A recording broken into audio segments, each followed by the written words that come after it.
घराचे बांधकाम सुरू असताना शेजारच्यांशी झालेले भांडण मिटवण्यासाठी जुळे सोलापुरातील एका कुटुंबाने ओळखीच्या राजेंद्र राठोड यास बोलावून घेतले. त्याचा फायदा उठवत राठोडने डिसेंबर 2024 ते ऑगस्ट 2025 या काळात सतत जबरदस्तीने अत्याचार केले. पीडितेच्या फिर्यादीवरून राजेंद्र देवीदास राठोड याच्या विरोधात सदर बाजार पोलिसात बलात्काराचा गुन्हा दाखल झाला आहे. राठोड हा सेवानिवृत्त पोलीस उपनिरीक्षक आहे. 1 वर्षापूर्वी पीडितेने शेजारच्याशी भांडण मिटवण्यासाठी ओळखीच्या राजेंद्र राठोड यास बोलावून घेतले. तो गावात भांडण मिटवण्याचे काम करतो असं पीडितेच्या कुटुंबाने ऐकले होते. त्याने शेजाऱ्याविरुद्ध विजापूर नाका पोलिसात फिर्याद द्यायला लावली. त्यानंतर एके दिवशी पोलीस आयुक्तालयात तक्रारी अर्ज द्यायचे म्हणून बोलावून घेतले.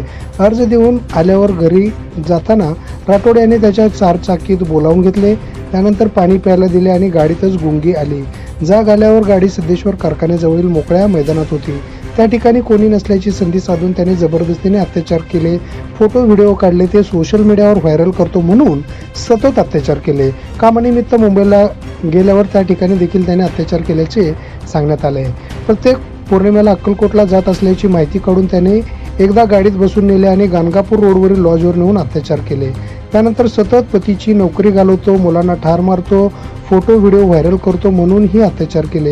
ही बाब पतीला समजली आणि पीडितेच्या संसारात वितुष्ट आले. त्यानंतर त्याने पतीविरोधात देखील पोलिसात फिर्याद द्यायला लावली असेही पीडितेने पोलिसांना सांगितले आहे.